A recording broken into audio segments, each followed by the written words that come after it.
नमस्कार दोस्तों, एक बहुत ही अच्छी न्यूज़ आई है इंडियन नेशनल फुटबॉल टीम के लिए। और मैं आपको इसलिए बोल रहा हूं क्योंकि एक तरीके से ये कंफर्म हो गया है कि इंडियन नेशनल फुटबॉल टीम यहां पे पॉट 2 में फिनिश करेगी before the AFC Asian cup and joint FIFA world cup 2026 क्वालिफायर्स draw.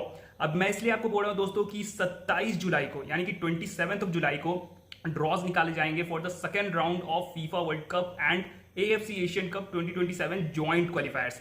अब उसमें इंडिया पॉट 2 में रहेगी, ये बात फिनिश हो चुकी है। और जिनको पता है पॉट 2 में रहने के फायदे, उन्हें तो बिल्कुल समझ में आ चुका होगा। और जिनको नहीं पता है दोस्तों, वो बने रहिए। जिनको पता है उनको और मैं डिटेल में बताऊंगा। मैं आपको वादा करता हूं कि जो आपको नहीं पता होगा वो भी मैं आपको बताऊंगा। और ये बताऊंगा कि ये कितना इंपॉर्टेंट है और क्यों एक बहुत ही अच्छी खबर है इंडियन नेशनल फुटबॉल टीम के लिए, इंडियन फुटबॉल फैंस के लिए और साथ में हमारे वर्ल्ड कप ड्रीम के लिए। अब मैं यहाँ पे रियलिस्टिक बातें करूंगा, कोई फैक्चुअल ऐसी बातें मैं फैंटेसी में नहीं करूंगा दोस्तों। फैक्चुअल माफ करिएगा, फैंटेसी में कोई ऐसी बातें नहीं करूंगा कि मैं आपको ये बोल दूंगा कि इंडिया फीफा वर्ल्ड कप 2026 के लिए क्वालिफाई कर जाएगी, कंफर्म है। लेकिन फिर भी एक बहुत ही अच्छी न्यूज है और मैं आपको इसलिए बोल रहा हूं क्योंकि ये कंफर्म हो चुका है कि इंडिया पॉट 2 में रहेगी। अब हम बात करते हैं पॉट 2 में रहने के फायदे। उससे पहले मैं थोड़ा सा एक ब्रीफ देना चाहूंगा कि कैसे फीफा वर्ल्ड कप क्वालिफिकेशंस यहाँ पे प्लेस लेते हैं। पूरा वीडियो तो उसके लिए एक अलग आएगा दोस्तों। वो कंफर्म है कि 2026 फीफा वर्ल्ड कप क्वालिफायर्स के लिए जो है एक वीडियो अलग से आएगा कि कैसे क्वालिफिकेशंस टेक प्लेस लेते हैं। क्योंकि पहले 4.5 टीम्स क्वालिफाई करती थी एशिया से। अब जैसे कि total number of teams increase हो गई है फीफा वर्ल्ड कप में फ्रॉम 32 टू 48। अब यहाँ पे जो है 8.5 टीम्स मैक्सिमम क्वालिफाई कर रही होगी, यानी कि 8 डायरेक्टली क्वालिफाई कर रही होगी फीफा वर्ल्ड कप के लिए एएफसी क्वालिफायर से। और बाकी एक टीम क्वालिफाई कर सकती है इंटर कॉन्फेडरेशन कप या इंटर कॉन्फेडरेशन टूर्नामेंट्स खेल के।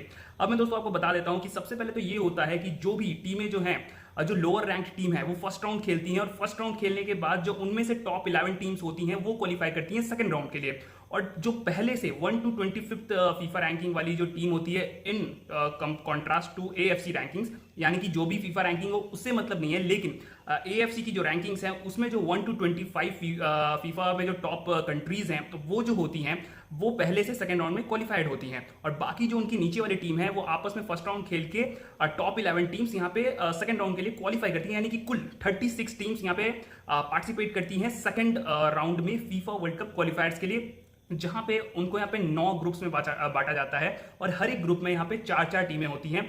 और जो यहाँ पे टॉप 2 टीम्स होती हैं, हर एक ग्रुप की टॉप 2 टीम्स जो होती हैं वो फीफा वर्ल्ड कप क्वालिफिकेशंस के थर्ड राउंड में जाती हैं और डायरेक्टली एएफसी एशियन कप, जो कि अगला एएफसी एशियन कप यानी कि 2027 में होगा, उसमें वो डायरेक्टली क्वालिफाई कर जाती हैं। कोई अलग से क्वालिफिकेशन राउंड्स उनको खेलने की जरूरत नहीं पड़ती है। तो दोस्तों मैं आपको ये बता रहा हूं कि इंडिया पॉट 2 में है तो इसके क्या फायदे हैं। पॉट 2 में होने के कारण दोस्तों ये होगा कि पिछली बार अगर आपको याद होगा दोस्तों तो हम ग्रुप ई में थे।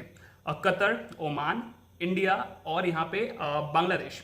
ये कुछ यहाँ पे ग्रुप कह सकते हैं ग्रुप डिस्क्रिप्शन था, जहाँ पे हम यहाँ पे तीसरे पोजीशन पे फिनिश किया था हमने। हम यहाँ पे ओमान से दोनों मैचेस हारे थे, कतर से एक हिस्टोरिक ड्रॉ करा था। और दोस्तों एक मैच हम कतर से इंडिया में हारे थे, बांग्लादेश से एक मैच जीता था और हमने ड्रॉ करा था। अफगानिस्तान भी थी हमारे ग्रुप में, तो वहाँ पे कुछ अलग थे। लेकिन इस बार जैसे 8 टीमें क्वालिफाई करी तो फिर कुछ अलग यहाँ पे जो चीज़ें हैं वो थोड़ी सी अलग हैं इस बार हमारे ग्रुप में। तो दोस्तों अगर हम बात करें कि पॉट 2 में रहने से फायदे क्या हैं, पॉट 2 में रहने से दोस्तों ये होगा कि जैसे पिछली बार हम कतर और ओमान दोनों ऐसी टीम थी हमारे ग्रुप में जो हमसे हैवी वेट थी। और उससे ये होता है दोस्तों कि जो चांसेस होते हैं नेक्स्ट राउंड में क्वालिफाई करने के मुश्किल हो जाते हैं, क्योंकि कतर एक ऐसी टीम है जहां पे हमें जीतना बहुत मुश्किल होता है। ओमान के अगेंस्ट भी जीतना दोस्तों काफी मुश्किल होगा। इसके कारण हम यहाँ पे अगर मैक्सिमम टू मैक्सिमम अगर एक एवरेज परफॉर्मेंस देखें, कुछ अलग से नहीं होता है, तो हम यहाँ पे थर्ड फिनिश करेंगे। और थर्ड फिनिश करने से हम नेक्स्ट राउंड में क्वालिफाई नहीं कर पाएंगे। और वहां पे जो हमारे वर्ल्ड कप खेलने का जो सपना होता है या जो third round FIFA world cup क्वालिफायर्स में पहुंचने का सपना होता है वो वहीं पे खत्म हो जाता है। लेकिन अगर हम पॉट 2 में रहते हैं तो बस एक ऐसी टीम होती है जो कि पॉट 1 से आती है, जो कि हमसे बेटर होती है। बाकी जो दोनों टीम्स होती हैं वो हमसे नीचे की होती हैं, यानी कि पॉट 3 और पॉट 4 से वो टीम्स आती हैं।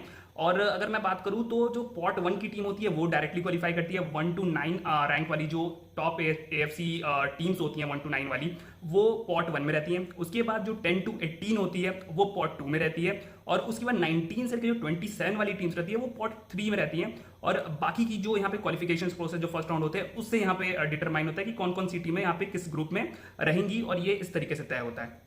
तो यहां पे दोस्तों फायदा ये होगा कि अगर हम पॉट 2 में रहते हैं तो बाकी जो 2 टीम्स हमें मिलेंगी पॉट 1 के अलावा वाली, वो हमसे कमजोर होंगी। और कौन कौन सी टीम होगी दोस्तों वो भी मैं आपको इस वीडियो में बताऊंगा, बिल्कुल बताऊंगा, डेटा के साथ बताऊंगा और स्क्रीन पे भी शेयर करूंगा। और पॉट 1 वाली टीम से मान के चलो अगर हम दोनों मैचेस हार भी जाते हैं तो ये बहुत ज्यादा चांसेस होते हैं कि पॉट 3 पॉट 4 वाली टीमों को हम हराएंगे और उसके बाद हम सेकंड फिनिश करेंगे ग्रुप में। जैसे ही हम सेकंड फिनिश करेंगे तो हम थर्ड राउंड में यहाँ पे अल्टीमेटली क्वालिफाई कर जाएंगे और डायरेक्टली यहाँ पे एएफसी एशियन कप 2027 के लिए क्वालिफाई कर जाएंगे। और अगर मान के चलो हम बहुत ही इंप्रूवमेंट कर लेते हैं तो शायद थर्ड राउंड से भी हम आगे बढ़े, वहां पे भी कुछ चीजें हमारे लिए अच्छी हो। वो हालांकि हम वहां पहुंचेंगे तब उन चीजों के बारे में बात करेंगे। बिल्कुल हम यहाँ पे फैक्चुअल बातें कर रहे हैं, कोई फैंटेसी वाली बातें नहीं कर रहे हैं, लेकिन अभी जो हुआ है दोस्तों वो काफी अच्छा हुआ है। अब उसके पीछे जो रीजन है दोस्तों मैं आपको बताता हूँ। अभी जो हमारी जो डायरेक्ट यहाँ पे कंपटीशन चल रही थी किसी दूसरी नेशन से जो कि हमसे कॉम्पीट कर रही थी फॉर पॉट 2, वो थी लेबनान। लेटेस्ट फीफा रैंकिंग्स के अगर हम हिसाब से बात करें तो अभी भी इंडिया 101 पोजीशन पे है, लेबनान 99th पोजीशन पे है या 100 पोजीशन पे है और वो हमसे ऊपर है। लेकिन अभी अगर दोस्तों हम लाइव फीफा रैंकिंग्स की बात करें, क्योंकि जो लास्ट फीफा रैंकिंग्स थी जब रिलीज हुई थी फीफा के द्वारा, उसके बाद काफी मैचेस हुए हैं, ऊपर नीचे हुआ है। इंडिया ने लेबनान से ड्रॉ खेला है, फिर से लेबनान को हराया है। इंडिया यहाँ पे लगातार मैचेस खेलते आ रही है, जीतते आ रही है, जिसके कारण इंडिया का जो लाइव फीफा रैंकिंग है वो यहाँ पे लेबनान से ऊपर है। और अगर हम अभी बात करें तो इंडिया अभी एएफसी में 18th पोजीशन पे है, जो कि लास्ट पोजीशन होती है फॉर दी पॉट 2। अब और अगर हम लेबनान की बात करें दोस्तों तो वो 19th पोजीशन पे है। और करंट फीफा रैंकिंग्स, अगर लाइव फीफा रैंकिंग्स की बात करें तो इंडिया अभी 100th पोजीशन पे है और लेबनान यहाँ पे 103rd पोजीशन पे है। पॉइंट्स की बात करें तो इंडिया के पास 1211 पॉइंट्स हैं और वहीं लेबनान के पास 1199 पॉइंट्स हैं। अब यहाँ पे कुछ भी हो जाए, लेबनान से हमें सेमीफाइनल खेलना है साफ चैंपियनशिप में। हो सकता है ये वीडियो बाद में देखो, ये जब सेमीफाइनल हो जाए, अगर हम लेबनान को हरा देते तो वहां तो सब कुछ ही बिल्कुल खत्म हो जाएगा लेबनान के लिए कि वो पॉट 2 में आ भी सकती है। अगर हम लेबनान से हार भी जाते हैं तो भी कोई बहुत बड़ा डिफरेंस नहीं पड़ेगा। लेबनान मैक्सिमम टू मैक्सिमम यहाँ पे अगर हम बात करें तो 1205 तक आ सकती है, उससे ज्यादा ऊपर नहीं आएगी। और उसके बाद 28 जुलाई को यहाँ पे जो फीफा रैंकिंग्स हैं वो यहाँ पे रिलीज कर दिए जाएंगे, जिनके बेसिस पे यहाँ पे 27 जुलाई को जो है वो यहाँ पे एएफसी के सेकंड राउंड के ड्रॉज निकाले जाएंगे। तो उस बीच में यहाँ पे बहुत रेयर चांसेस है कि लेबनान किसी टीम के अगेंस्ट मैच खेल रही होगी और उसकी रैंकिंग तभी इंक्रीज होगी जब वो किसी अच्छी टीम के अगेंस्ट जीत दर्ज करेगी। क्योंकि जो लोअर रैंक टीम्स होती हैं, जैसे मान के चलो इंडिया की रैंकिंग 100 है और अगर वो 150 रैंकिंग वाली टीम को हराएगी तो उसकी रैंकिंग में थोड़ी बड़ी बढ़ावत होगी, जैसे 1.5 पॉइंट्स की या 2 पॉइंट से, उससे ज्यादा से इंक्रीज नहीं होगी। लेकिन अगर हम किसी ऐसी टीम को हरा देते हैं जो हमसे ऊपर है फीफा रैंकिंग्स में, मान चलिए हमारी फीफा रैंकिंग 100 है और किसी टीम की फीफा रैंकिंग 90 या 91 है, तो हमारी जो पॉइंट्स है वो काफी ज्यादा इंक्रीज होती है, लाइक 5 पॉइंट 6 पॉइंट्स। और अगर हम फीफा विंडो के दौरान खेल रहे हैं, फीफा ऑफिशियल डेज के दौरान खेल रहे हैं, तो 10 to 20 पॉइंट्स तक इंक्रीज होती है। तो ये बहुत हैवी इंक्रीज होती है, जिसके चलते हम ऊपर बढ़ते हैं। तो यहाँ पे रिसेंट चांसेस नहीं है लेबनान के लिए, क्योंकि फीफा विंडो क्लोज होने वाला है, ये टूर्नामेंट्स खत्म होने वाले, बहुत मैचेस ऐसे ही लेबनान खेल चुकी है इंटरकॉन्टिनेंटल कप में, सैफ चैंपियनशिप में। और अब सारी टीमें जो हैं वो यहाँ पे शायद आपको ये अवेलेबल नहीं होगा जुलाई में यहाँ पे खेलने के लिए फीफा इंटरनेशनल्स, जिसके कारण लेबनान के पास यहाँ पे चांसेस ही नहीं है कि वो पॉट 2 में आ भी सके। और एक तरीके से कंफर्म है कि इंडिया पॉट 2 में रहेगी। दोस्तों पॉट 2 में रहेगी तो उसके मैं फायदे बता देता हूँ कि कौन कौन सी टीमें हमें देखने को मिल सकती हैं अपने ग्रुप में। सबसे पहले तो एक टीम आएगी जो कि 1 to 9 रैंकिंग में रहेगी, उसमें Japan, Iran, Australia, Korea Republic, Saudi Arabia, Qatar, Iraq, Oman और यूनाइटेड अरब अमीरात है। अब यहाँ पे अगर भारत की किस्मत अच्छी रही तो ओमान या यूएई हमें मिल सकते हैं। अब ओमान और यूएई मान के चलो अगर हमें मिल जाते हैं तो उससे ये होगा कि ओमान और यूएई के आने के बाद जो फर्स्ट पॉट वाली टीम रहेगी उससे भी हम कंपटीशन डायरेक्ट कर सकते हैं, उनको भी हरा सकते हैं। वही अगर कोरिया आ जाती है, जापान आ जाती है तो काफी मुश्किल होगा ईरान को हराना इंडिया के लिए, अभी उतनी इजी बात नहीं है। और उसके बाद दोस्तों अगर हम बात करें तो पॉट 2 में इंडिया खुद ही रहेगी, तो पॉट 2 से कोई टीम इंडिया के अगेंस्ट नहीं खेल रही होगी। उसके बाद एक टीम जो है वो पॉट 3 से आएगी, जिसमें Lebanon, Tajikistan, Thailand, Korea DPR यानी कि north Korea, Philippines, Malaysia, Turkmenistan, Kuwait और हांगकांग हो सकती है अभी लेटेस्ट फीफा रैंकिंग्स के हिसाब से। और ऊपर नीचे हो सकता है, मान के लो हांगकांग की जगह इंडोनेशिया आ सकती है, चाइनीज टाइप पे आ सकता है, ये आ सकता है। और बाकी एक टीम जो आएगी दोस्तों वो आएगी यहाँ पे first round FIFA world cup क्वालिफायर्स खेल के, जिसमें दोस्तों कौन कौन सी टीम्स होती है वो भी मैं आपको बता देता हूँ। Hong Kong, Indonesia, Chinese Taipei, Maldives, Yemen, Afghanistan, Singapore, Myanmar, Nepal, Cambodia, Macau, Mongolia, Bhutan, Laos, Bangladesh, Timor Leste, Pakistan, Guam, Sri Lanka, ये सारी टीम्स हैं जो कि आपको दिख सकती हैं दोस्तों। तो आप समझ सकते हैं कि वो काफी ईजी टीम होगी। जिसके बाद दोस्तों ये हुआ कि हम यहाँ पे नीचे की 2 टीम्स को तो हरा ही सकते हैं, और अगर मान चलो यूएई या ओमान हमें पॉट 1 से मिल जाता है तो और यार मतलब बहुत फायदा होगा। तो इसके कारण ये होगा कि एक तरीके से कंफर्म हो जाएगा कि हम थर्ड राउंड में खेल सकते हैं, क्योंकि जो हमारा करंट परफॉर्मेंस है उसके हिसाब से दोस्तों ये काफी आसान है कि हम थर्ड राउंड में खेल पाएंगे, जो कि बहुत बड़ी न्यूज है। आज तक इंडिया फीफा वर्ल्ड कप क्वालिफायर्स के थर्ड राउंड में नहीं खेल पाई है और डायरेक्टली यहाँ पे एएफसी एशियन कप में क्वालिफाई नहीं कर पाई है before playing AFC Asian cup क्वालिफायर्स। तो दोस्तों ये बहुत ही अच्छी बात है कि हम पॉट 2 में हैं और उम्मीद करिए कि पॉट 1 से हमें यूएई या ओमान मिल जाए और बाकी जो चीज़ें हैं वो हमारी इंडियन नेशनल फुटबॉल टीम खेल लेगी। और अगर हम बात करें ड्रॉस की तो वो होगा 27 जुलाई को।